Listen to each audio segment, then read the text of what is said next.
Y ya que se...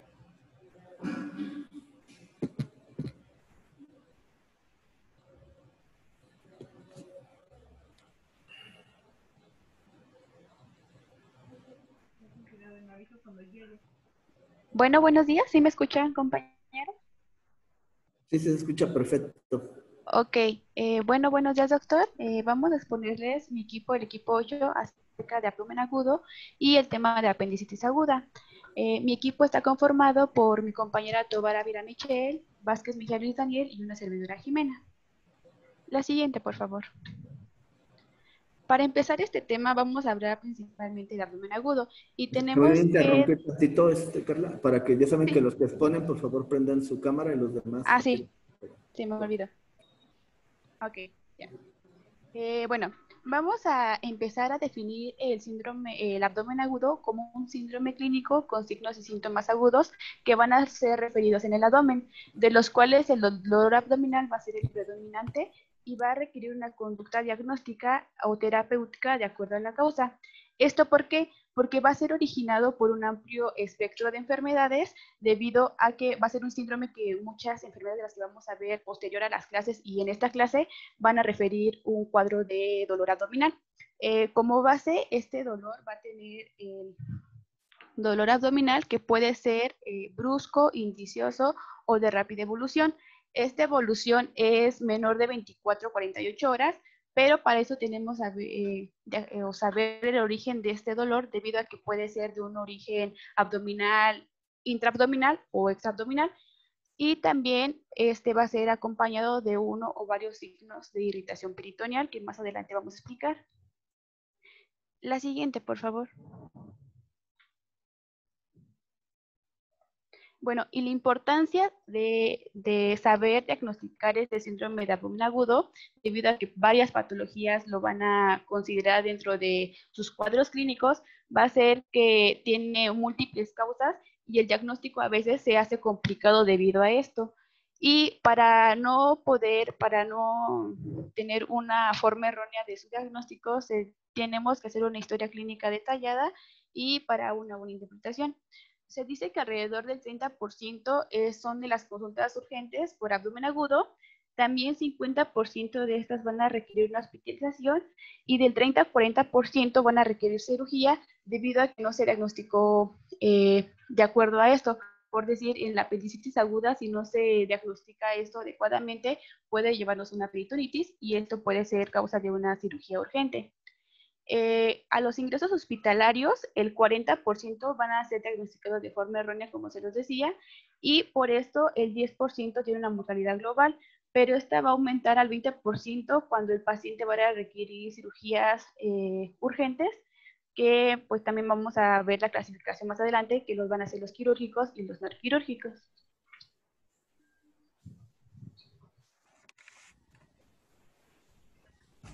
Hola, ¿sí me escucha bien? Bueno. Sí. Ok. Entonces vamos a comenzar con la clasificación. Como ya lo habíamos mencionado, pues van a existir los quirúrgicos y los no quirúrgicos. Dentro de los quirúrgicos, que van a ser aproximadamente del 10 al 15%, vamos a tener a los hemorrágicos, a los isquémicos, a los infecciosos, también llamados inflamatorios, a los perforantes y a los obstructivos. Dentro de un estudio que se realizó con pacientes, se encontró que los infecciosos iban a ser pues la principal causa. Después, pues dentro de los quirúrgicos vamos a encontrar a los obstructivos y a los de la isquemia.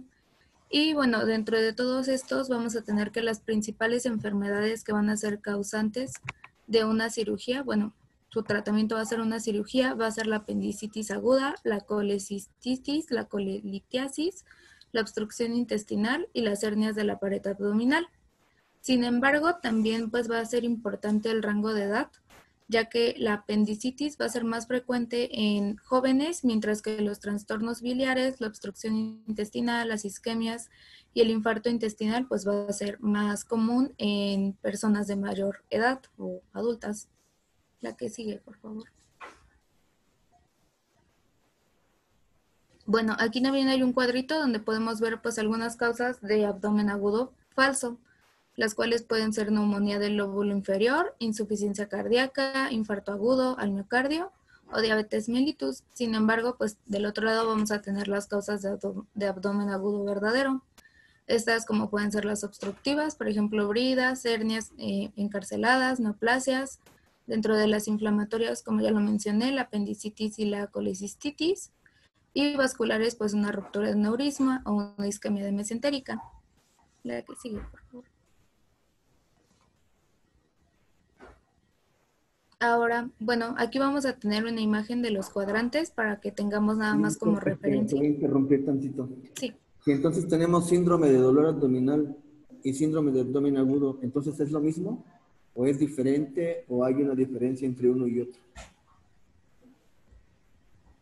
Pues el síndrome abdominal yo diría que son pues el conjunto de signos y síntomas referidos pues en esa zona. Y el síndrome abdominal agudo, pues yo me imagino que es aquel que lleva una interferencia quirúrgica probablemente. ¿Alguien más? ¿Alguien opina? A ver, de todos los que están escuchando. ¿Es lo mismo síndrome de abdomen agudo que síndrome de dolor abdominal? ¿O podría haber alguna diferencia? Yo creo que sí hay diferencia, porque el síndrome de dolor abdominal, pues como ya lo dijo ahorita mi compañera, puede ser provocado por alguna otra enfermedad, hasta un infarto, X, algo que ocurre en el tórax. Y pues el síndrome de abdomen agudo, pues exactamente ocurre por estas causas específicamente, de órganos que están en el abdomen. Bueno, hay una diferencia como más específica entre uno y otro. El síndrome de dolor abdominal. ¿Podría ser? Ajá, a ver, habla José Martín. Sí, dime. Bueno, yo estaba pensando en que varias veces el síndrome de dolor abdominal se refiere principalmente por eso, ¿no? La característica del dolor. En cuanto a lo que es el abdomen agudo, se refiere más como a distensión abdominal, o otros problemas más específicos. Bueno, más bien específicamente sí hay una diferencia entre los dos. El dolor abdominal es un dolor, síndrome de dolor abdominal es un dolor difuso, o que puede estar dentro de la cavidad abdominal, aunque puede ser referido de otros lados, ¿no? Pero la diferencia que tiene con el abdomen agudo es que el abdomen agudo tiene irritación peritoneal. ¿Ok? Entonces la diferencia entre uno y otro son los datos de irritación peritoneal.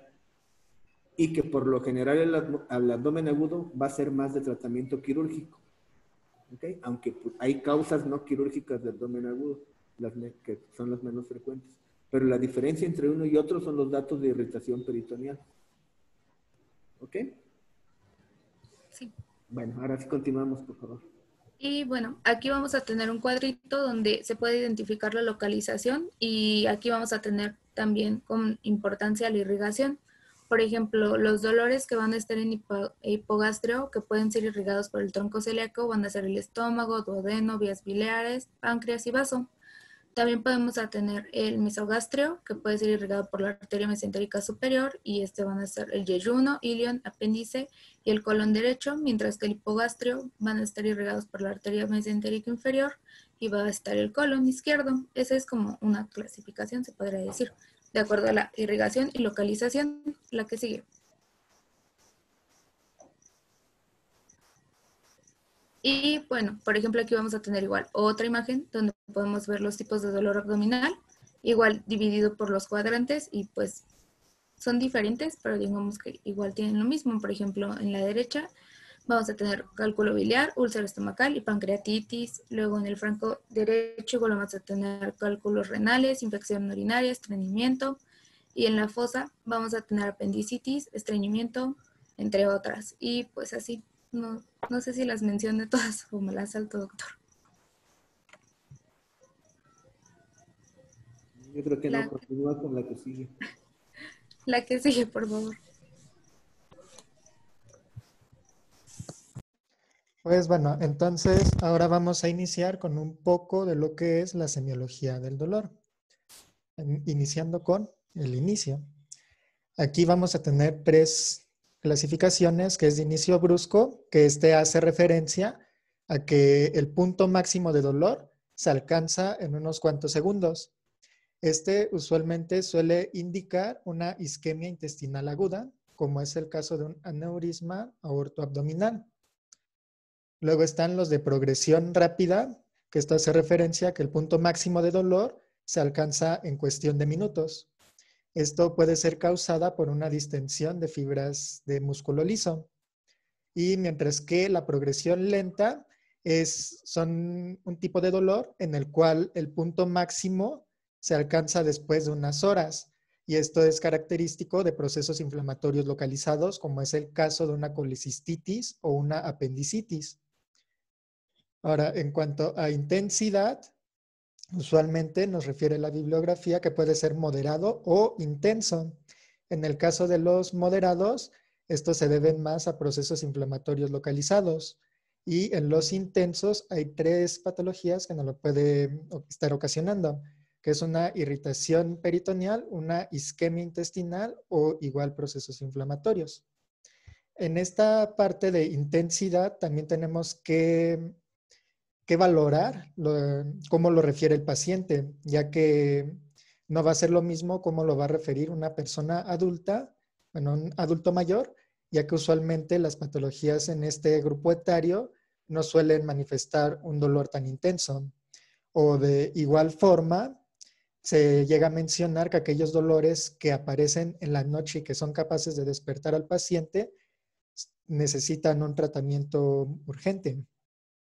O de igual forma, aquellos que no tienen una intensidad tan fuerte pueden tener de origen una patología y no podemos descartar que no sea una urgencia así solo por la intensidad.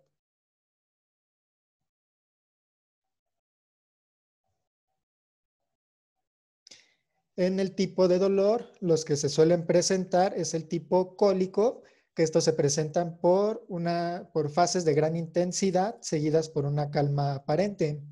Esto es típico de lo que son los cólicos biliares o incluso la apendicitis. Y también vamos a tener los que son los continuos, que estos no tienen momento de calma. Estos son más de aquellos procesos isquémicos. Y de forma general también se dicen que aquellos dolores que iniciaron como un cólico, pero que con el tiempo se hicieron continuos y más intensos, pueden ser significativos de que ya hubo una complicación de la enfermedad y que requieren un tratamiento urgente. En el caso de la localización, estos vamos a tener que pueden ser invariables y mantenidas. Esto quiere decir que el dolor inicia en un cuadrante del abdomen y se queda ahí o se puede irradiar.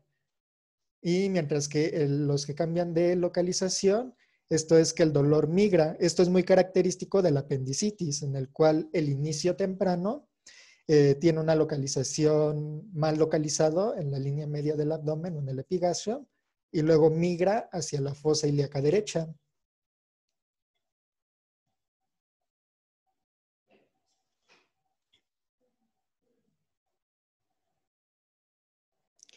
Los factores que incrementan en general se mencionan 2. El primero es el movimiento, tales como toser o caminar, y estos usualmente son característicos de una irritación peritoneal. Mientras que aquellos dolores que se exacerban con la ingesta de comidas suelen ser las úlceras gástricas o los cálculos biliares, estos usualmente relacionados con la ingesta de comida con mucha grasa. Incluso igual las isquemias mesentéricas igual se pueden ver exacerbadas por el consumo de alimentos. Y los factores que disminuyen, en el caso de la irritación peritoneal, vamos a encontrar que los pacientes van a mantenerse inmóviles precisamente para disminuir este dolor. O igual una posición que suelen adoptar es que están en decúbito supino y flexionan las rodillas para que con esto se dé una relajación de la musculatura abdominal.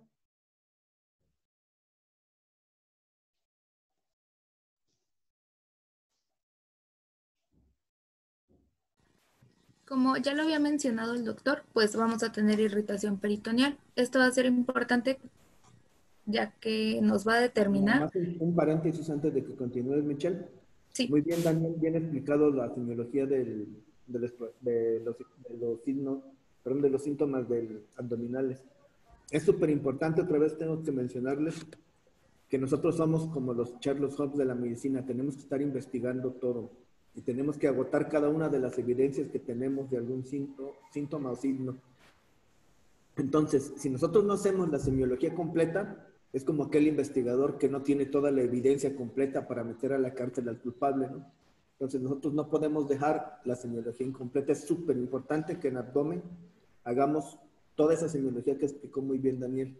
Si nos hace falta algo, no vamos a tener las armas adecuadas para hacer un diagnóstico correcto. ¿Ok? Ahora sí continúa, por favor, Michelle. Ok, entonces les mencionaba que estos van a ser importantes ya que nos van a determinar la presencia o no de peritonitis, pues la cual va a ser quirúrgica.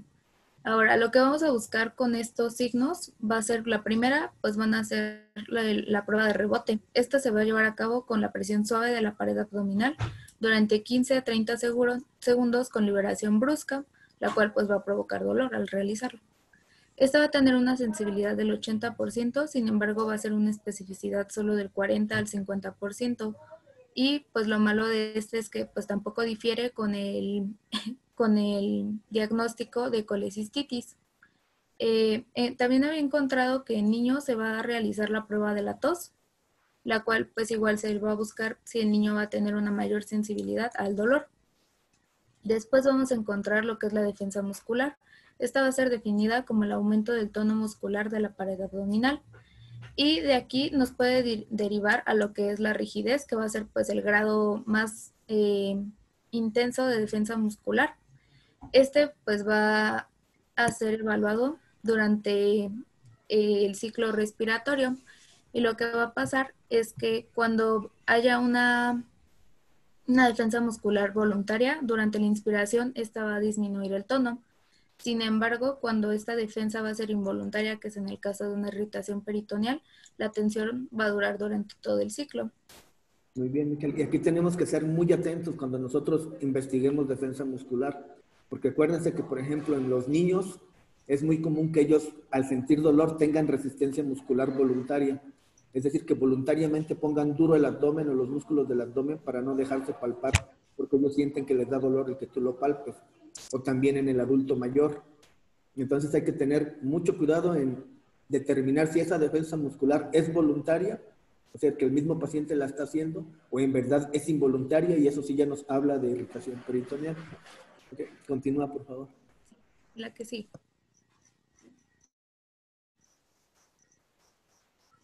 Bueno, y pasando ya a nuestra exploración física, tenemos que acudir a nuestras técnicas que van a ser la inspección, la palpación, la auscultación, y también de acuerdo a lo que encontremos en los sistemas y a síntomas acompañados. En el caso de nuestro paciente tenemos a ver en primera instancia si nuestro paciente muestra una fascia atípica. Puede decir una fascia hipocrática que va a ser característica de una nariz afilada, ojos hundidos, que esté pálido, que puede darnos o puede ser característica de una peritonitis en este caso.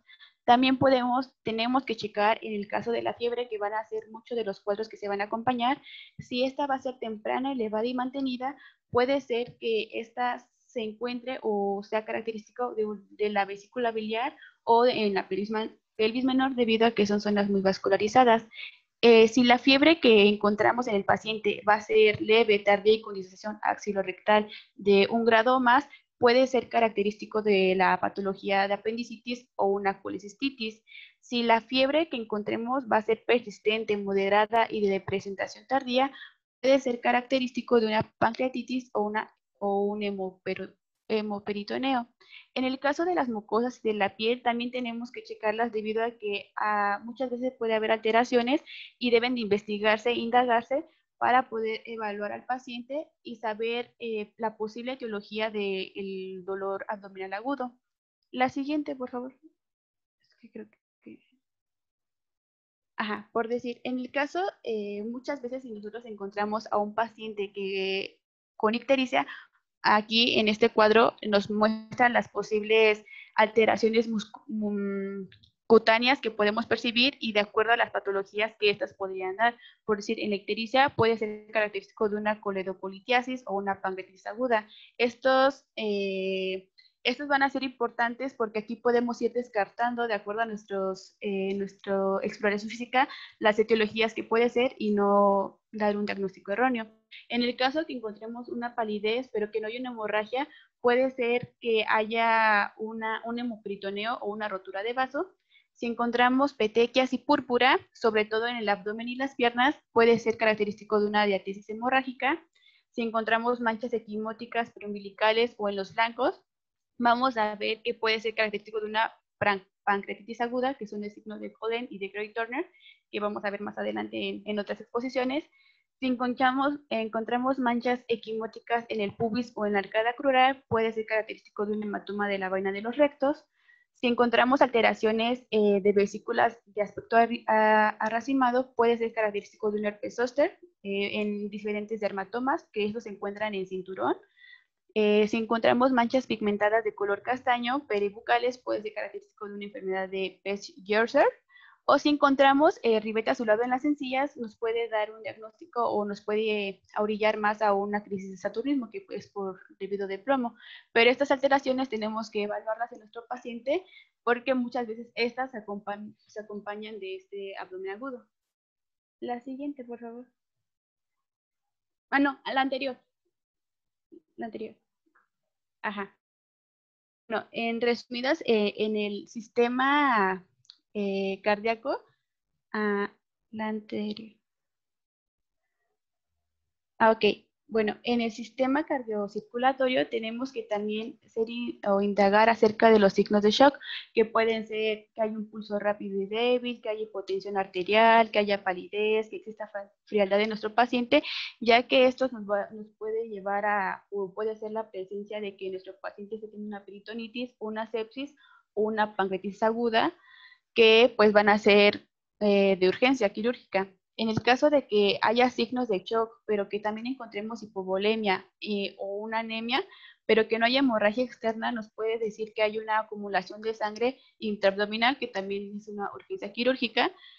Y también en el caso del aparato respiratorio, si encontramos que hay presencia de una neumonía, un neumotórax o una pleuritis, los pacientes van a referir el dolor en el abdomen superior. Entonces, de acuerdo a esta exploración física que nosotros hagamos, nos puede ayudar a evaluar la posible patología. Y también la urgencia que tiene esta. La siguiente, por favor.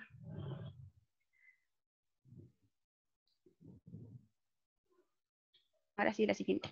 Bueno, y traté de aquí de resumirlo lo más que pude acerca de los pasos que tenemos que hacer o las técnicas, que primero vamos a inspeccionar al paciente. Ya con lo que les comenté anteriormente van a ser primeros características importantes que tenemos que evaluar, pero también tenemos a la hora de evaluar el abdomen, tenemos que ver si hay presencia de cicatrices quirúrgicas. También tenemos que evaluar la presencia de lesiones cutáneas, ya se los había mencionado, en el caso del signo de Cohen o el signo de Grey-Turner, que son de pancreatitis hemorrágica. Si hay lesiones en los dermatomas, como un herpes zóster, y también saber si encontramos un abdomen plano, inmóvil y que no se mueve durante la respiración, tenemos que observar si este va a ser, si este es característico de un abombamiento en la parte central, que si encontramos este abombamiento puede ser una posible obstrucción del intestino delgado. Si encontramos el abombamiento en el marco cólico, pero principalmente en la fosa ilíaca derecha, puede ser característico de una obstrucción del intestino grueso, como lo mencionábamos ayer. Y si este abombamiento es asimétrico, pero es localizado, puede ser un posible vólvulo. Entonces, estos también nos pueden ayudar a nuestro diagnóstico etiológico. La siguiente, por favor. Excelente tu cuadro sinóptico, Jimena. Está muy bien resumido y muy didáctico. Adelante. Sí, sí. Ok. Y bueno, algo importante aquí va a ser la palpación, debido a que vamos a poder encontrar acerca si hay masas o tumoraciones abdominales. Y en primer lugar, vamos a saber si estas van a ser de origen intraabdominal o extraabdominal. Y para esto tenemos que pedirle a nuestro paciente que se coloque de cúbito supino en una cama, y si esta masa o tumoración va a desaparecer, lo más seguro es que sea de origen intraabdominal. En caso de que esta masa se hace más aparente, va a corresponder a una tumoración extraabdominal. También tenemos que, como mi compañero lo mencionaba, la contractura abdominal involuntaria, que si va a ser generalizada puede ser característico del abdomen en tabla, como le llaman comúnmente, y que esto se refiere a una patología. Y algo importante aquí, que una vez que comprobamos la presencia o ausencia de las masas y una vez que comprobamos que hay contractura o no hay contractura involuntaria, tenemos o debemos explorar la positividad o negatividad de los siguientes signos de irritación peritoneal, que son muy importantes, ya que estos nos van a dar, de acuerdo al signo que sea, nos puede dar la posible patología. En el caso, estos signos ya, bueno, muchos de estos ya los conocemos, por decir, en el caso del signo de Murphy, que este se va a palpar en hipocondrio derecho, lo que se hace es que el explorador va a colocar las puntas de los dedos en el abdomen, pero va a pedir antes de eso que el paciente haga una inspiración profunda para que de esta manera se desciende el diafragma, desciende el hígado y la vesícula. Y para esto la vesícula si la tocamos en este caso cuando el paciente expira y nosotros tocamos el hipocondrio derecho, si hay un dolor va a ser positivo a que hay una colicistitis aguda y pues el paciente va a referir que le duele. En el caso del signo de Blumberg, va a detener la inspiración. El paciente, eso es lo característico del signo de Murphy. No solo el dolor, sino que tú le pidas que respire. Cuando él siente el dolor, deja de respirar. Y le molesta. Ajá, sí. Sí, y bueno, este va a ser en el punto cístico, pero se llama, el donde se hace esto se llama punto cístico, pero la maniobra, bueno, el signo que se provoca va a ser el signo de Murphy. En el caso del signo de Blumberg, este va a ser o se va a explorar soltando súbitamente los dedos de la zona de la mano exploradora después de la compresión de una determinada zona del abdomen. Esta, si nosotros lo hacemos en la fosa ilíaca derecha y nosotros apretamos esta parte de la fosa ilíaca y desprendemos súbitamente nuestras manos, este va a ser característico de una apendicitis aguda. En el caso del signo de Rossby, lo que se hace es hacer lo mismo que lo anterior, pero esto va a ser en el punto contrario. Entonces, si esto se va a hacer en la fosa ilíaca izquierda, al producir nosotros o a presionar con nuestros dedos en la parte de la fosa ilíaca, el dolor se va a referir hacia la fosa ilíaca derecha y esto va a ser característico también de una apendicitis aguda. ¿Sí, todo bien hasta ahí? Sí, compañera. Sí, sí, ok. En el caso del signo del obturador, también este va a ser característico de una apendicitis y esto va a hacer que al rotar internamente y externamente nuestro pie va a padecer dolor. Pedimos al paciente que se ubique del cúbito supino y vamos a hacer esta maniobra de colocar el pie y nosotros rotarlo internamente o externamente, el paciente va a referir dolor al hacer esto.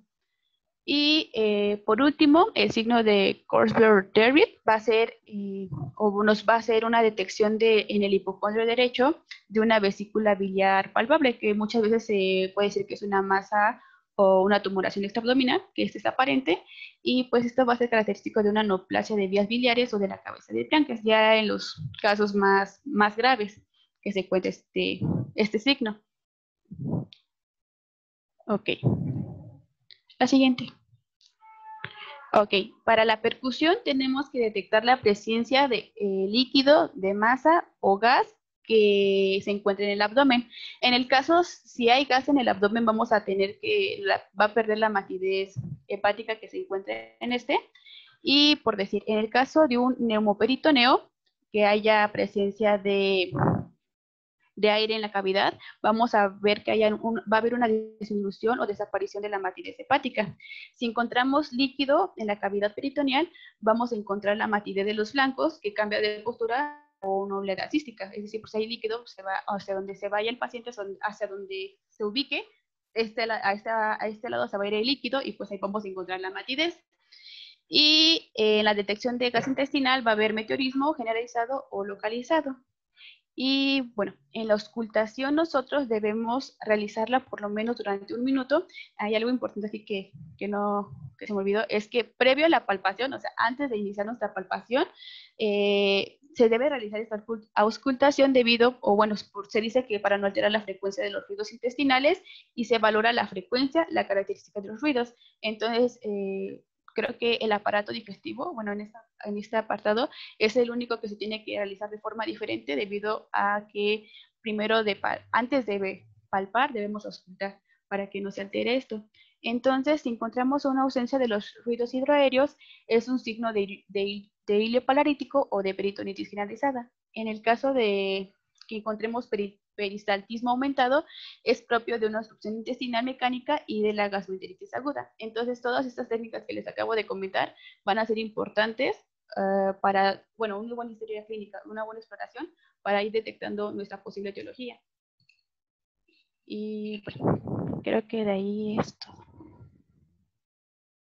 Bueno, y ya después de esto de exploración física, como les comenté, el cuadro de abdomen agudo va a ser característico de signos y síntomas, pero principalmente de signos de irritación peritoneal, como los comentaba, y pues estos van a ser acompañados de diferentes síntomas. En un estudio que se hizo, se comentaba que los síntomas y signos más frecuentes van a ser, en el caso de los síntomas, el dolor abdominal y las náuseas, el vómito y el estreñimiento. En el caso de las náuseas y el vómito, van a estar presentes en la mayoría de los cuadros de la afectación visceral y temprana en la obstrucción intestinal. Para eso también tenemos que hacer una semiología adecuada del vómito, si es bilioso, si presenta sangre, porque pues también van a ser característicos de ciertas patologías. Y en el caso de los signos más frecuentes que se van a encontrar o van a acompañar a estos, van a ser la fiebre, la deshidratación, que haya palidez, el signo de rebote, una resistencia muscular, que van a ser característicos de los cuadros de signos de irritación peritoneal, una rigidez muscular, el signo de Murphy o signo de Mike-Burney. Hay que saber diagnosticar la etiología de acuerdo a los síntomas y signos presentes, porque estas pues van a acompañarse muchas veces de vómito, estreñimiento y fiebre. Entonces va a ser un cuadro típico de que muchas patologías tienen dolor abdominal, náusea, fiebre y estreñimiento, ¿no? Entonces de ahí la importancia de saber qué alteraciones más encontramos en estas.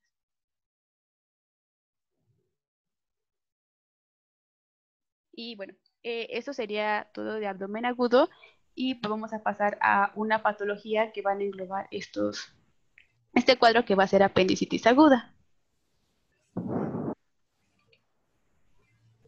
Bueno, este concepto de apendicitis se va, según la guía de práctica clínica, es una inflamación del apéndice secalveriforme que inicia con una obstrucción de la luz apendicular, lo que trae como consecuencia un incremento de la presión intraluminar por el acúmulo de moco asociado con poca elasticidad de la serosa.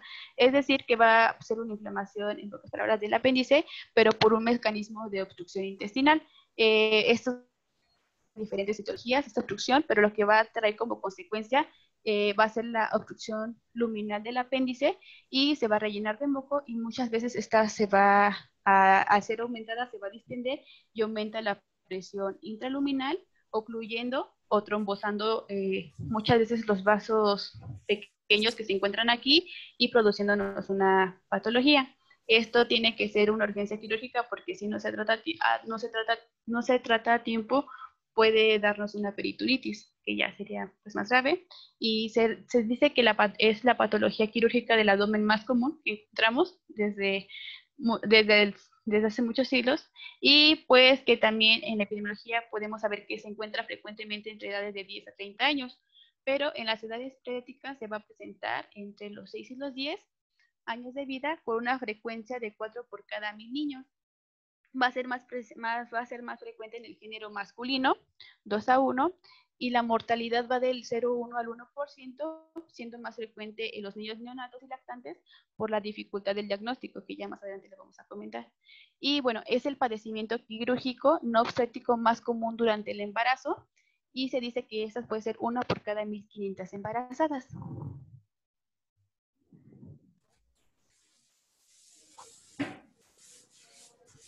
Y bueno, en cuanto a su etiología, vamos a tener como principal a la obstrucción. Dentro de la obstrucción, bueno, la bibliografía variaba, sin embargo encontré esta que era la hiperplasia lifoidea como el 60%, el fecalito como el 20%, cuerpos extraños, parásitos y tumores carcinoides pues con el resto del 20%.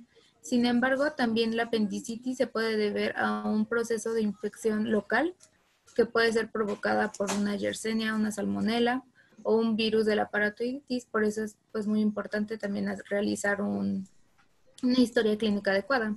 Bueno, aquí hay que aclarar, Michelle, que o sea, la causa siempre va a ser obstrucción. Ajá. Puede ser que haya un proceso local de infección como Yersinia, salmonella, etcétera, pero eso, a fin de cuentas, lo que van a causar va a ser hiperplasia. linfoide y por eso va a obstruir. Ok. Vale, gracias.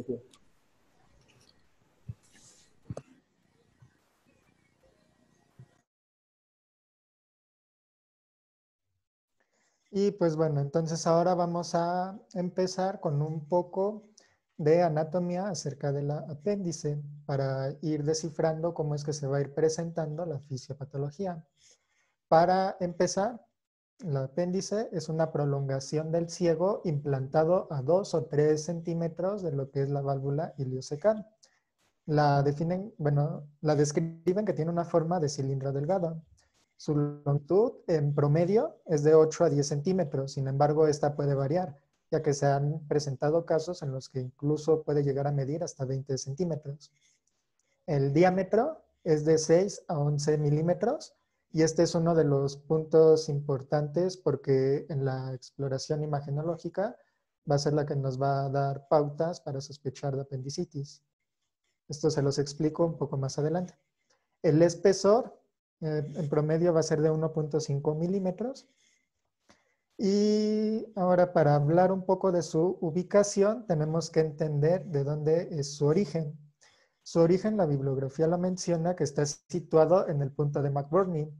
Este punto, ¿dónde está? Muy sencillo. Van a trazar una línea imaginaria de lo que es la espina ilíaca anterosuperior derecha al ombligo y se van a subir de 1.5 a 2 pulgadas, o sea, alrededor de 5 centímetros. Y ahí se dice que es el origen del apéndice. Sin embargo, se ha visto que puede haber una variación de 10 centímetros de ese punto.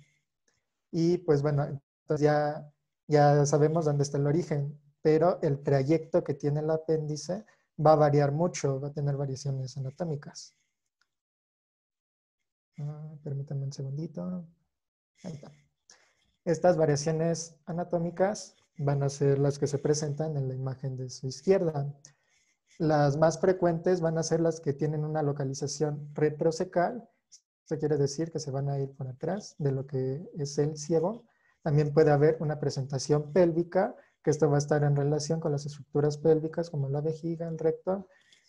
Puede haber postilial, preilial y subcecal. La más frecuente en la población es que haya una retrocecal y una pélvica.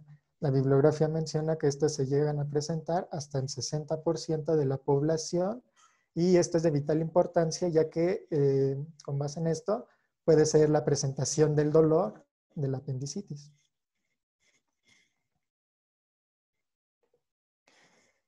En cuanto a su irrigación, va a recibir la irrigación de la arteria apendicular, que es rama de la arteria iliocecal. Algo importante es que está recubierto de peritoneo. Y aquí el peritoneo va a formar lo que es el mesoapéndice, que es esta estructura que en la imagen se ve como un triangulito, el cual va a tener un borde adherente que está unido a lo que es el borde del apéndice y un borde libre que está unido a lo que es la arteria apendicular. Esto va a ser importante porque cuando esta parte se ve comprometida, se va a dar un dolor somático y es cuando se va a dar la migración del dolor hacia la fosa ilíaca derecha. De igual forma, tiene una inervación y cuya inervación simpática entra a la médula espinal a nivel de T10. Esta es la responsable precisamente igual de llevar este dolor somático cuando se presenta la apendicitis. Y igual algo característico del apéndice es que en su capa mucosa y submucosa tiene una gran cantidad de tejido linfoide. Es por eso que ante procesos inflamatorios puede haber una hiperplasia de este tejido que lo llegue a obstruir.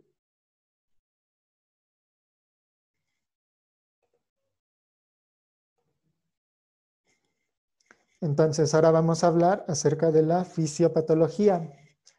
Esta va a ser muy sencillita y todo va a empezar con una obstrucción de la luz apendicular. Las tres principales causas que se observan en cualquier grupo de edad son los fecalitos, o sea, las heces duras, los apendicolitos, que estos son calcificaciones, y la hiperplasia linfoide. Esta se ha propuesto que es después de una gastroenteritis que se pueda llegar a dar esta obstrucción de la luz apendicular. ¿Qué es lo que va a ocasionar esta obstrucción? Va a hacer que haya un aumento de la presión intraluminar. Aquí es como se observa en la imagen de su izquierda. Vamos a ver que entonces esta obstrucción va a favorecer que haya una proliferación de bacterias y de la secreción de moco. Esto va a ocasionar que se empiece a distender el apéndice como si fuera un globito, y esta distensión va a ser la responsable de que se sienta un dolor visceral. Las características de un dolor visceral es que va a ser sordo y mal localizado. Usualmente lo van a referir que lo sienten en la línea media o en el epigastrio. Y esta es la manifestación temprana de una apendicitis. Entonces, ¿qué es lo que sucede si sigue progresando esta patología? Va a haber un edema de los vasos linfáticos y de la vena que va a comprometer a la perfusión arterial del apéndice. Entonces, esto va a conducir a una isquemia de la pared apendicular.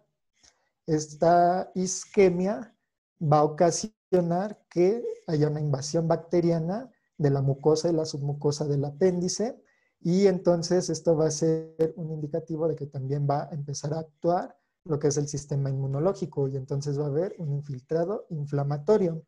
Y aquí sucede algo muy curioso, porque vemos que en un principio hay una isquemia de la pared apendicular, o sea, disminuyó la perfusión. Sin embargo, una vez que hay un infiltrado inflamatorio, va a suceder lo contrario, va a haber una hipervascularización, y esto es algo que vamos a estar buscando en la imagenología de esta patología. Y finalmente, bueno, esta parte de la isquemia usualmente la suelen referir que aparece de 4 a 8 horas después del inicio de toda la sintomatología. Y finalmente, si sigue progresando esta enfermedad, se llega a lo que es una necrosis y una ruptura de la pared del apéndice, y esto va a ocasionar que todo lo que se estaba acumulando en el apéndice salga al exterior y se pueda alojar en la cavidad abdominal. Ahorita les explico qué es lo que pasa después con todo este contenido. Esta necrosis y ruptura se suele decir que aparece después de 30 a 48 horas de que inició el padecimiento. Lo malo de esta fisiopatología es que solo en el 30% de los casos es comprobable la obstrucción de la luz apendicular ante las imágenes de imagenología. Esto ha dado como paso que se planteen otras hipótesis de cómo es que sucede esta entidad, ¿no?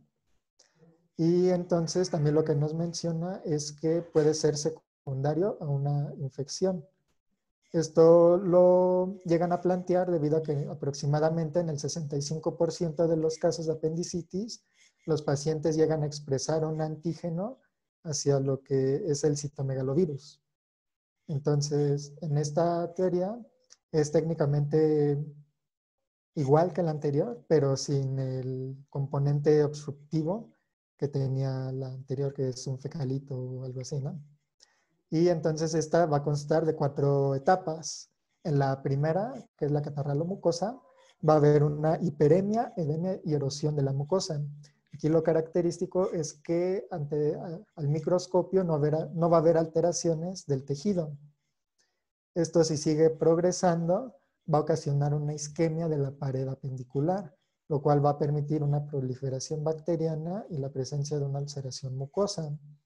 Esto además va a permitir que haya lo que es un exudado fibrinoso en las paredes del apéndice.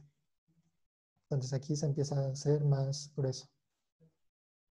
Luego va a pasar a una etapa que se le conoce como purulenta, que en esta lo que va a suceder es que va a haber la presencia de microabscesos en el espesor de la pared. Aquí ya se dice que el apéndice está distendida, rígido, y por la presencia de los microabscesos, pues ya también hay presencia de un infiltrado inflamatorio que está comprometiendo al peritoneo, y ya hay presencia de lo que es el dolor somático.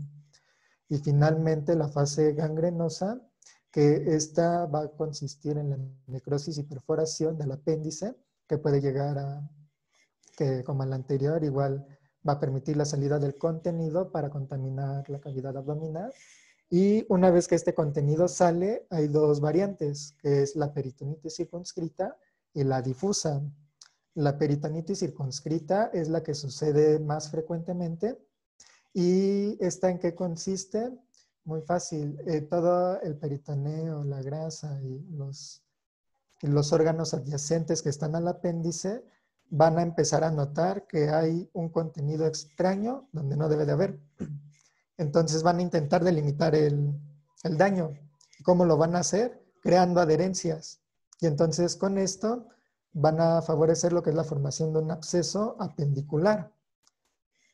Esto igual a veces se le conoce como flemón. Y esto se suele manifestar como una masa palpable en la fosa ilíaca derecha. Pero ¿qué pasa en ciertos pacientes que no tienen un peritoneo, un epiplón desarrollado, como es el caso de los niños? Pues estas adherencias no se pueden formar de forma adecuada y entonces la diseminación de lo que es el contenido del apéndice se va a diseminar en mayor proporción a la cavidad abdominal y va a dar como resultado una peritonitis aguda difusa, que esto a final de cuenta puede ocasionarnos un shock y comprometer la vida de nuestro paciente. Esta peritonitis aguda difusa se presenta principalmente en los límites de la vida, le dicen, porque es característico de niños y de los adultos mayores.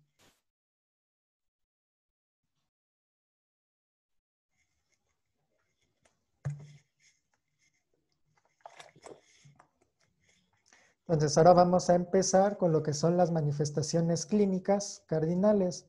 Esta es una descripción que nos brinda lo que es la guía de práctica clínica y estos van a constar de 3 puntos, que es el dolor característico, que como les expliqué va a tener su inicio en la zona epigástrica o en la línea media y va a migrar hacia la fosa ilíaca derecha.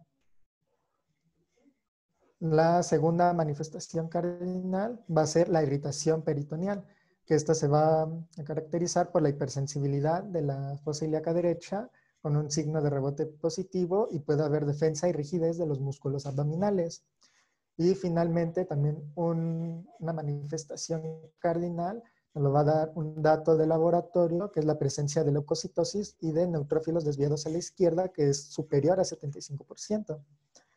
Esta clasificación de las manifestaciones clínicas es muy útil porque nos permite valorar qué pacientes necesitan una valoración urgente por parte de personal de urgencias para realizar una cirugía y cuáles necesitan estudios como de gabinete y todo eso. Y en general nos dicen que en cualquier grupo etario que presente las 3 manifestaciones clínicas cardinales, son candidatos a una intervención quirúrgica, mientras que si en adultos jóvenes masculinos, si presentan 2, también se debe de hacer una valoración para cirugía.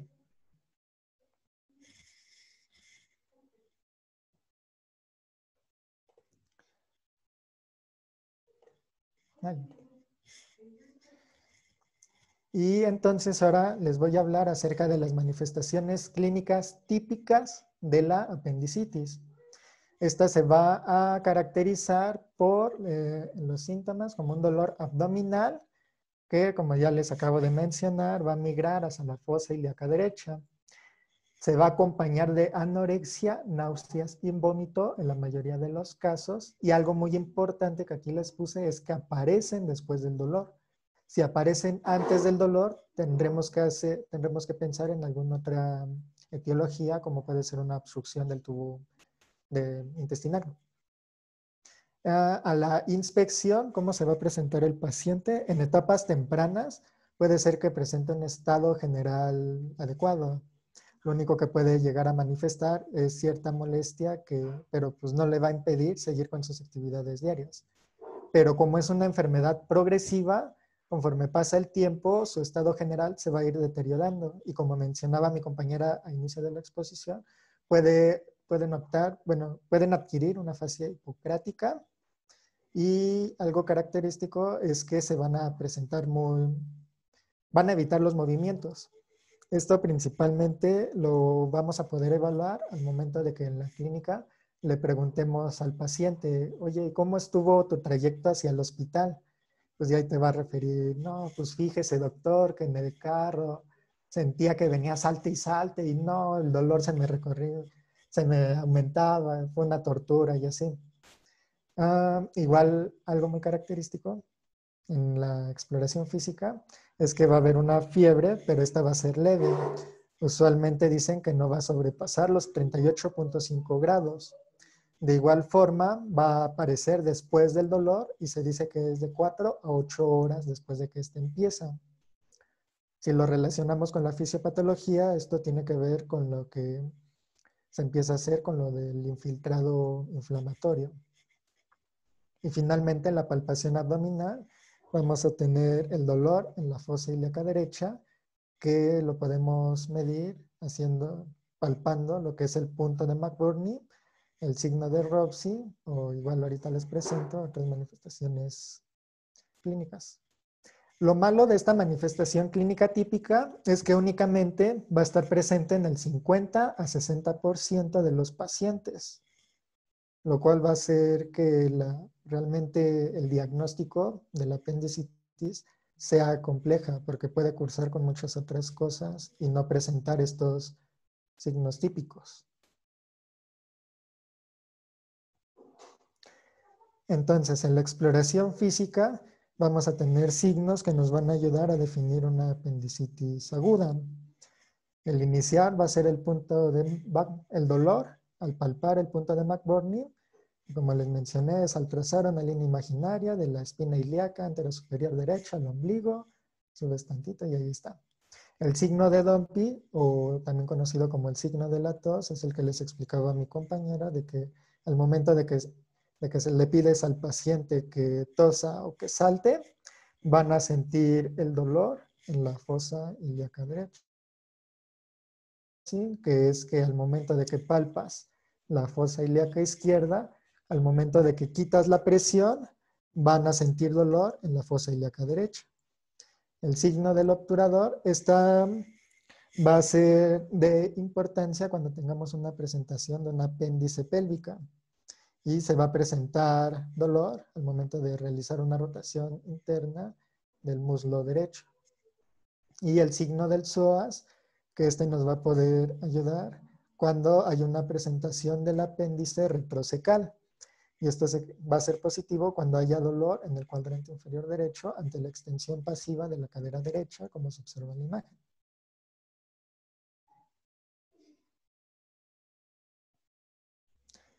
¿Y cuáles van a ser las manifestaciones clínicas atípicas?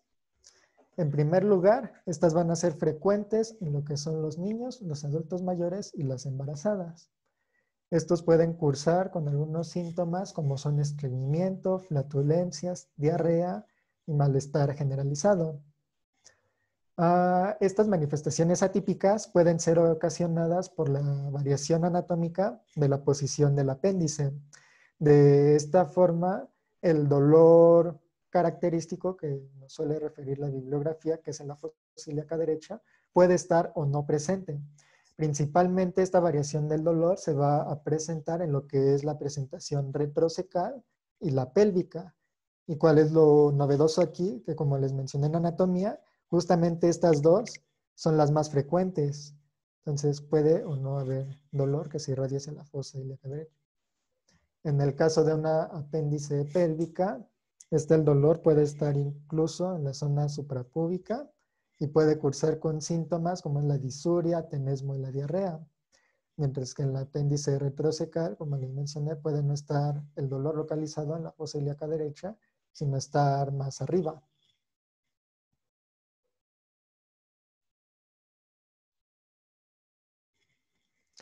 Entonces, ahora empezando con las manifestaciones clínicas de los grupos de edades. Principalmente en los niños hay una problemática en el diagnóstico de la apendicitis porque no va a estar presente tres de los puntos importantes para su diagnóstico.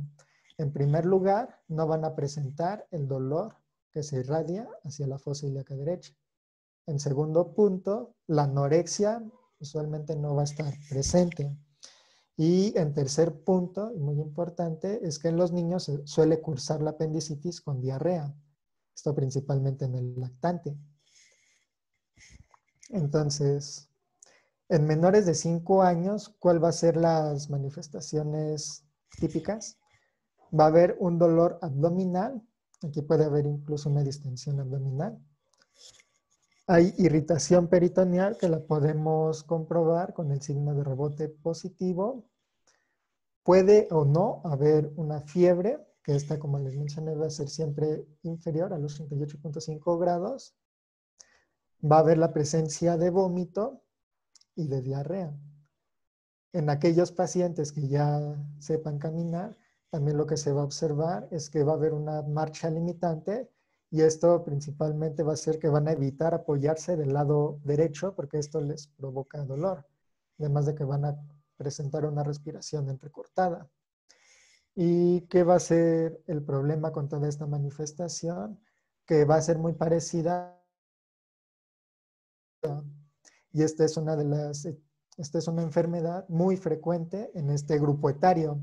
Entonces tenemos que hacer una muy buena semiología para poder diferenciar de estas dos entidades.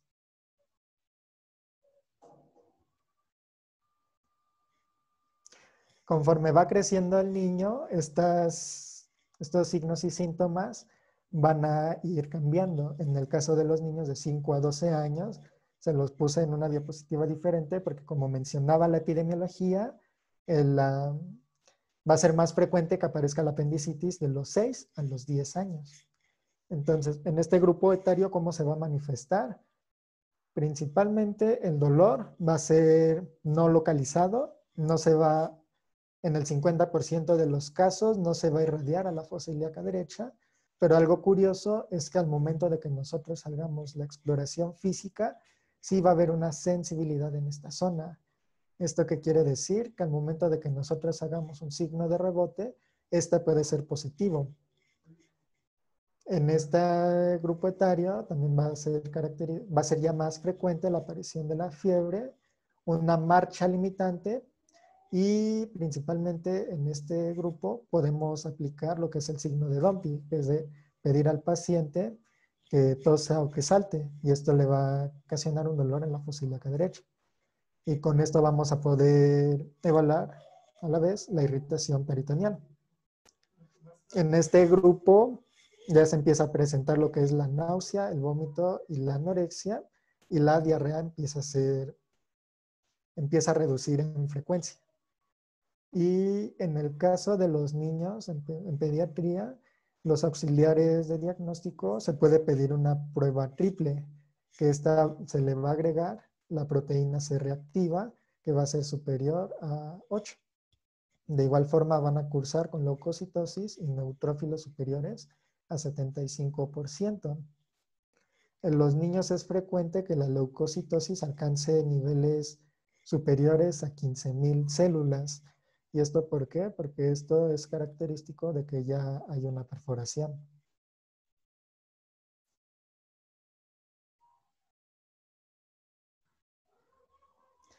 Y en adultos mayores, ¿cuál va a ser el problema con los adultos mayores? Son toda una variedad de estos pacientes porque en primer lugar, el dolor que se presenta es poco intenso y va a tener ellos van a acudir a consulta después. Usualmente se menciona que el dolor con el que llegan tiene ya más de 3 días de evolución. ¿Y por qué no acudieron a consulta? Porque tampoco migró el dolor hacia lo que es la fosa ilíaca derecha. Entonces ellos le atribuyen que esa otra causa, como un estreñimiento o algo así.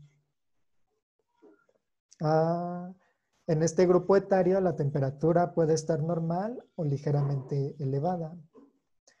Va a haber la presencia usualmente de la distensión abdominal y de las masas palpables en la fosa ilíaca derecha.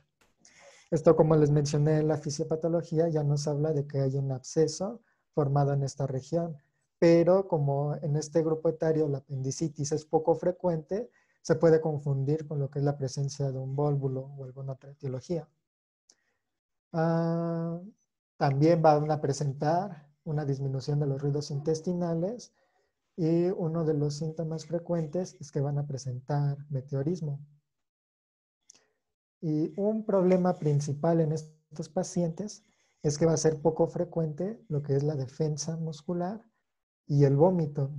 Entonces, como pueden ver, estos pacientes no presentan dos de las manifestaciones clínicas cardinales.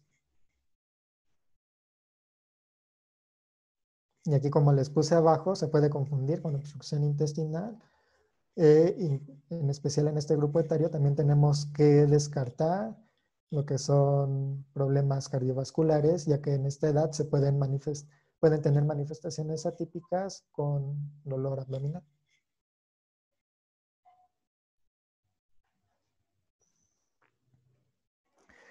Entonces, para valorar lo que son los signos y síntomas de la apendicitis, se han creado puntuaciones. Estas van a variar tanto en edad pediátrica como en el adulto. En edad pediátrica se va a utilizar lo que es la puntuación de apendicitis pediátrica y esta se creó con el objetivo de poder tomar mejores decisiones clínicas y más que nada a disminuir la utilización de la tomografía computarizada, que más adelante les voy a explicar para qué se utiliza. Entonces, esta puntuación va a reunir lo que son los signos y síntomas de una apendicitis típica, más los resultados de los laboratorios que obtenga estos pacientes, y los va a clasificar en 3 grupos, que es el de riesgo bajo, riesgo medio y riesgo alto. De forma general, estas puntuaciones se utilizan más que nada para lo que son los riesgos bajos, porque han mostrado una sensibilidad de 100%. ¿Esto qué quiere decir? Que una prueba negativa nos puede confirmar que no hay enfermedad. Y entonces como se puede proceder es a dar de alta. Sin embargo, en este grupo etario, les tenemos que informar a los padres acerca de que si el dolor se sigue presentando por más días o aumenta, por ejemplo, la intensidad o cosas así, sea necesario que lo vuelvan a trasladar para una nueva valoración. El riesgo medio se sitúa con 3 a 7 puntos y se dice que es indeterminado. En este caso, como se va a proceder, es con la observación médica y evaluación por imagen. Aquí usualmente para lo que sirve esto es que con la observación médica vamos a poder, por así decirlo, retener al paciente y ver cómo va evolucionando su patología. Como la apendicitis es progresiva, si su estado general y toda la sintomatología empeora, pues podemos empezar a sospechar, bueno, nuestra sospecha va a ser más confirmatoria de una apendicitis. Y finalmente, el riesgo alto se sitúa con una puntuación mayor a 7.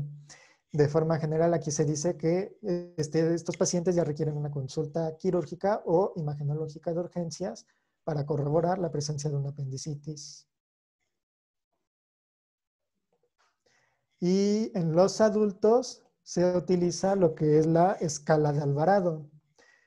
Esta va a constar de 10 puntos, que de igual forma va a sumar lo que son los síntomas, signos y laboratorios que presenta el paciente. Y en esta edad también se va a utilizar como un triaje para la sospecha de apendicitis. Cuando se presentan valores inferiores a 5, tiene una sensibilidad y especificidad de hasta 99%. Es por eso que puede ser de utilidad para determinar qué pacientes no tienen apendicitis. La ventaja de este sistema es que no es invasivo, pues no tiene costo porque tú lo estás valorando así, si acaso nada más lo de los laboratorios, y es fácil de usar. Y es útil en lo que es en adultos jóvenes y en embarazadas. De igual forma, como les mencioné, menor a 4 puntos, de 4 a 5 puntos, se puede pensar en algún otro diagnóstico, mientras que mayor a 5 puntos se requiere una evaluación por imagen. Estos sistemas de puntuaciones también pueden ser de utilidad en casos de que no haya disponible todos estos, se me fue la palabra, todos estos artefactos para la imagenología. Por ejemplo, que no haya disponible un ultrasonido o una tomografía computarizada, y entonces con lo único con lo que podamos evaluar pues es las escalas de puntuaciones, ¿no?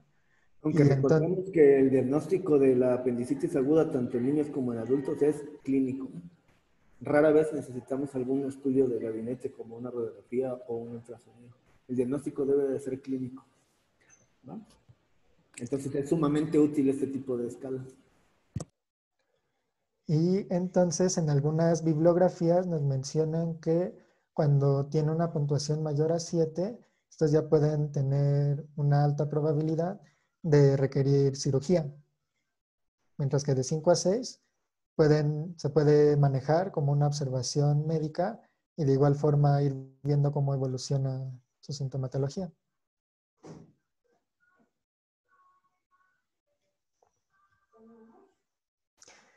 En auxiliares de diagnóstico, de aquí principalmente nos vamos a basar en 3, que es el recuento leucocitario, la ecografía abdominal y la tomografía computarizada, que son los que más se utilizan. El recuento leucocitario en los pacientes con apendicitis aguda siempre va a mostrar una leucocitosis, que esto es superior a 10.000 células. Se dice que se puede sospechar de que la apendicitis ya está perforada cuando presenta más de 15.000 células. La ecografía abdominal presenta una sensibilidad de 85% y una especificidad de hasta 90%, y este es el estudio de gabinete más recomendado para lo que son niños y mujeres embarazadas. ¿Y cuáles van a ser los hallazgos que vamos a tener en esta? En primer punto, un apéndice no comprimible y con diámetro de espesor mayor a 6 milímetros. Aquí, como lo podemos observar en la imagen, se alcanza a ver un circulito. Aquí les presento el apéndice. Y aquí al momento de que se midió el diámetro de este apéndice, dio como resultado que tiene 7.8. Entonces cumple con este criterio.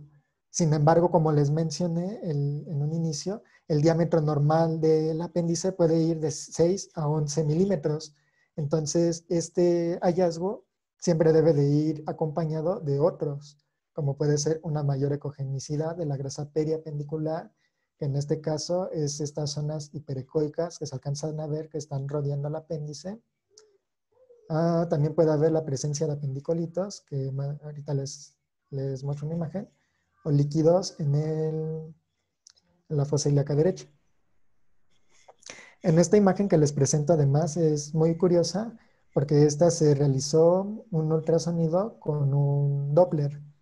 Y aquí lo que les muestro en las zonas que están rojitas es una hipervascularización. Esta imagen como tal es una imagen típica de apendicitis en la cual se alcanza a ver un apéndice no comprimible con diámetro mayor a 6 milímetros y una se me fue la palabra y eso que le acabo de decir. Bueno, acá hay mucha sangre ahí metida en la pared. Esta es una imagen típica de apendicitis. Hipervascularización, perdón. Ahora, en estas imágenes que les estoy mostrando, en la primera, lo que señalan las flechas verdes es lo que es la presencia de la grasa periapendicular, que esta, como se ve, es hiperecoica y está inflamada. Esta se empieza a presentar a partir de 4 a 8 horas de que inició la sintomatología. Y en el caso del líquido intraperitoneal ecolúcido, aquí lo que se va a caracterizar es en primera porque va a haber una zona hiperecoica y en medio va a haber una zona ecolúcida. En este caso está marcando con un asterisco. Esto puede estar o no presente en apendicitis, porque incluso en un ultrasonido normal puede estar presente.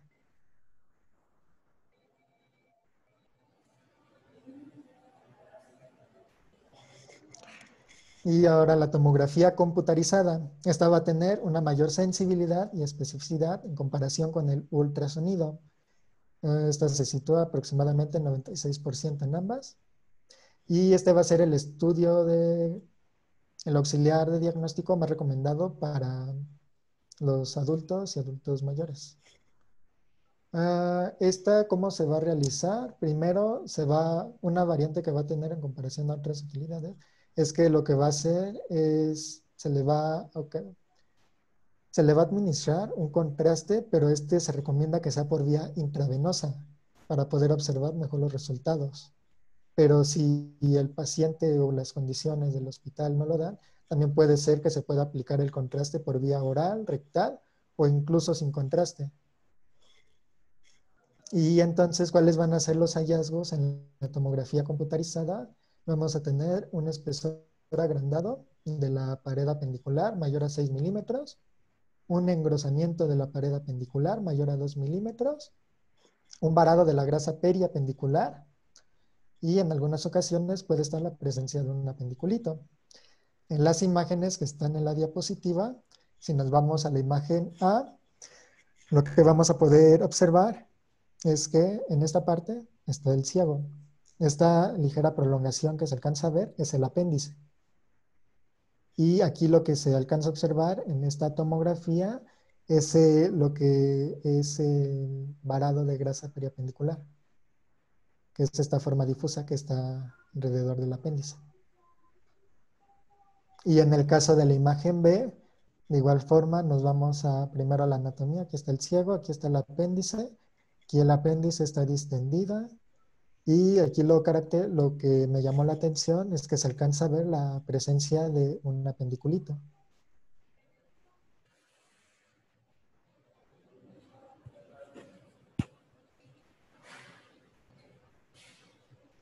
Y finalmente, con todo lo que les acabo de explicar, la guía de práctica clínica nos brinda algoritmos para poder hacer el diagnóstico de lo que es la apendicitis.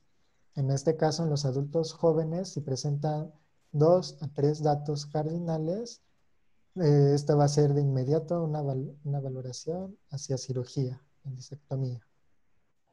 En la mujer en edad reproductiva, si son de bajo riesgo, que no presentan náuseas, vómito, dolor abdominal, estas pueden ser valoradas por tomografía computarizada y con base en esto, de acuerdo a los resultados de la tomografía, se puede decidir si van o no a cirugía. Si aparece un apéndice normal, se puede pensar en alguna otra etiología. Si hay un apéndice no visible, se puede realizar una observación médica. Y si se confirma apendicitis, igual recurrir a una apendicectomía. En el adulto mayor, como les mencioné, pues si no presentan 2 de las manifestaciones cardinales, entonces aquí se valora en si presentan 1 de los datos cardinales. Y si lo presentan, igual se debe de valorar con una tomografía. Con base en esto, seguir con el tratamiento.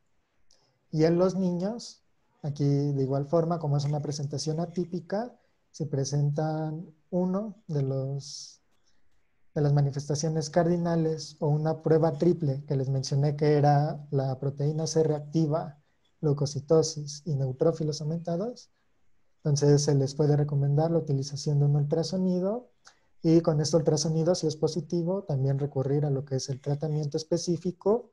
Si no da datos concluyentes de apendicitis, se puede pedir una tomografía computarizada o igual si se observa un apéndice normal, puede ser que se piense en algún otro diagnóstico.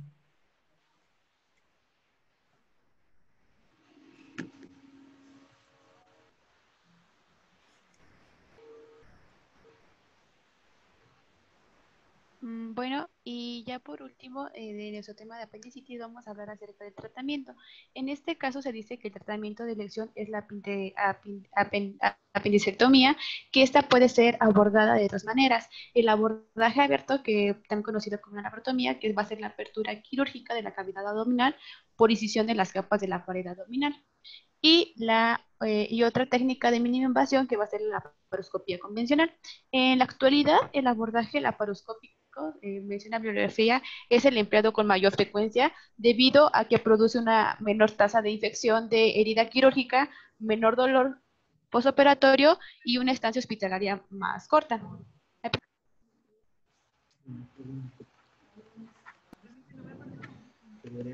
Bueno, no, la anterior.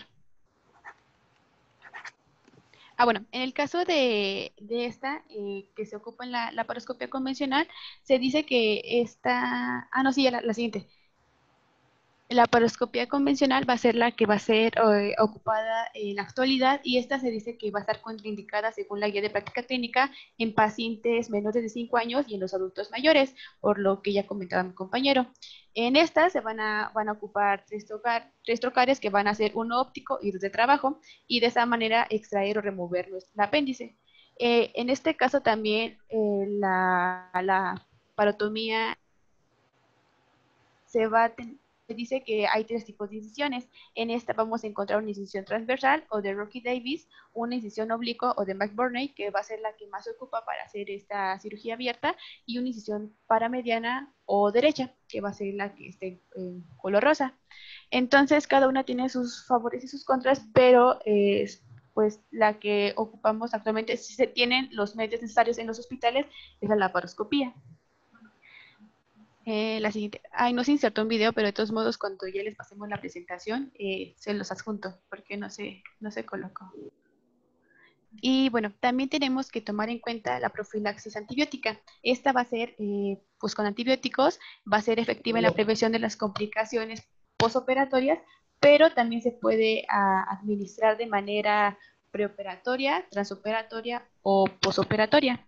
En el caso de la preoperatoria, se dice que tenemos que nosotros administrar 2 gramos de cefoxitina, que va a ser intravenosa en el momento que se introduce también el fármaco anestésico, y la cefazolina de 1 a 2 gramos intravenosa, más metronidazol de 500 gramos. Y en esta manera podemos nosotros hacer nuestro requerimiento de antibióticos. En el caso de que hay una hipersensibilidad en los pacientes, se recomienda amicacina. Si no tiene una hipersensibilidad y si no tolera este medicamento, podemos dar, o bueno, si no contamos con estos medicamentos, podemos administrar cefotaxima en este caso. Y bueno, la siguiente.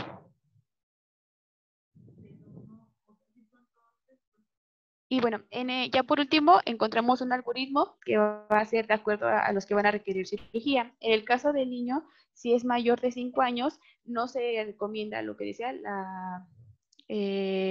no, si es mayor de 5 años, no se recomienda la apendicectomía abierta, pero sí una laparoscópica.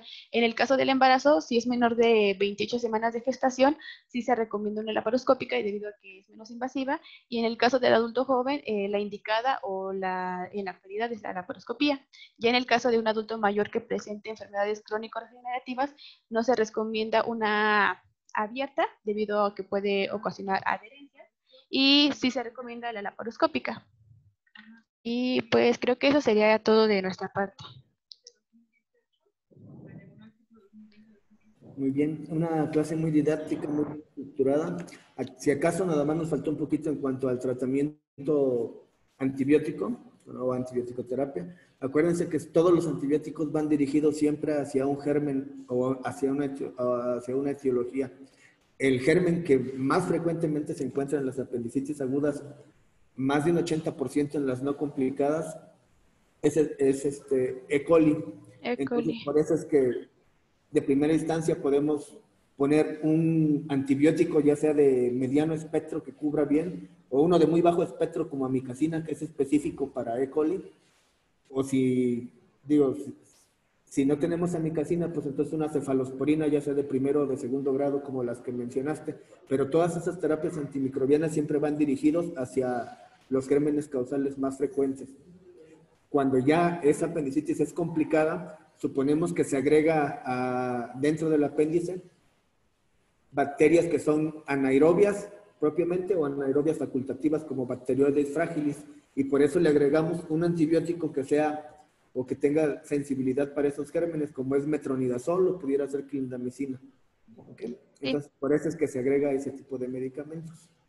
En general, pues la clase estuvo muy bien estructurada. Creo que, ¿hay alguna duda? No, ninguna. Todo el auditorio está ya experto en apendicitis. Esperemos que sí. Ok, muy bien. Entonces, bueno, nos vemos entonces en un rato para la siguiente clase. Doctor Moisés, un favor. ¿Podrían abrir, usted y los demás podrían abrir su video? Porque voy a tomar una Claro, captura de pantalla, por favor. con gusto. Todos los demás, por favor, también abran su video para hacer una captura de pantalla.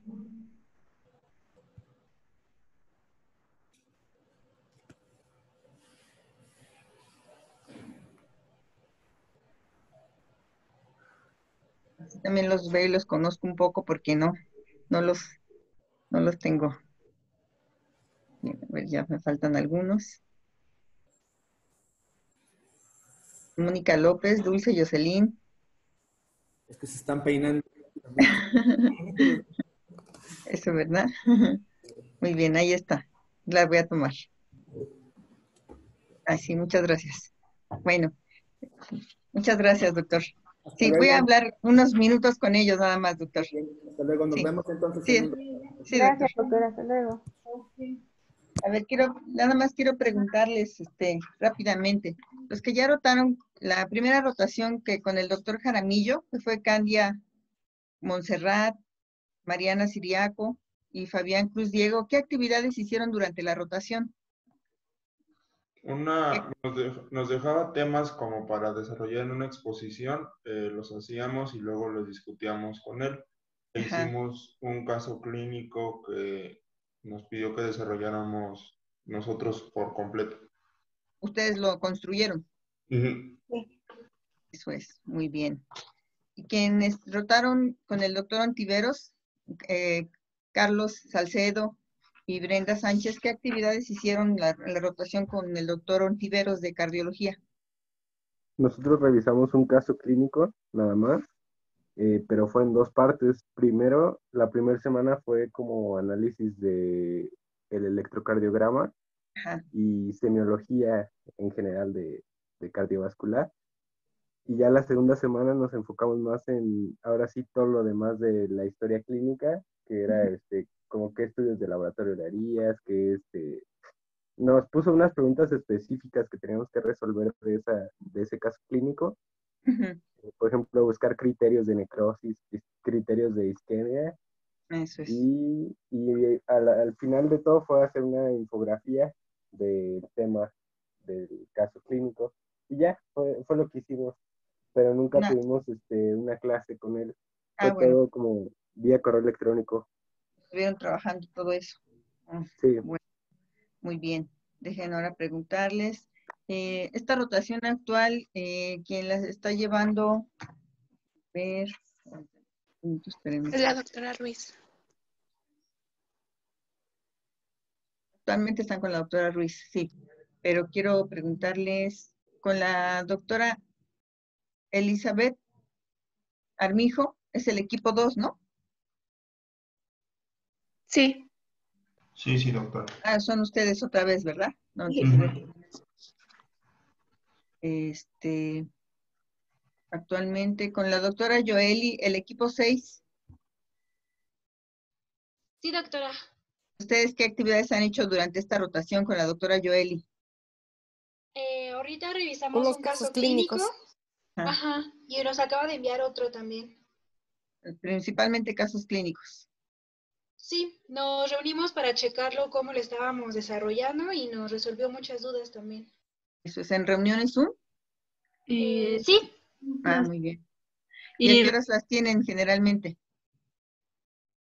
Esa la tuvimos creo que a las 7 de la tarde. En la tarde. Bueno. Para ver si luego con otro equipo puedo entrar. Y finalmente, espérenme tantito.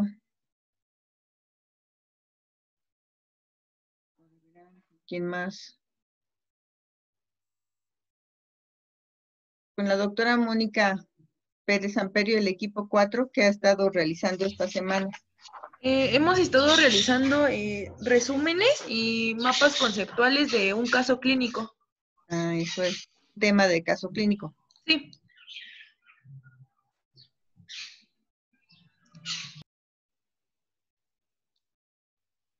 Bueno, muy bien. Entonces, pues sigan preparando bien sus temas. Estuvo muy bien preparado sigan poniéndole todo el gusto a los temas. ya mero se está acercando su examen departamental, va a ser en línea el 9 de octubre, ¿sí? Y para que puedan irse preparando. Muy bien, van a volver a tener clase, así que los dejo que se queden tranquilos. Nos estamos saludando más adelante, ¿eh?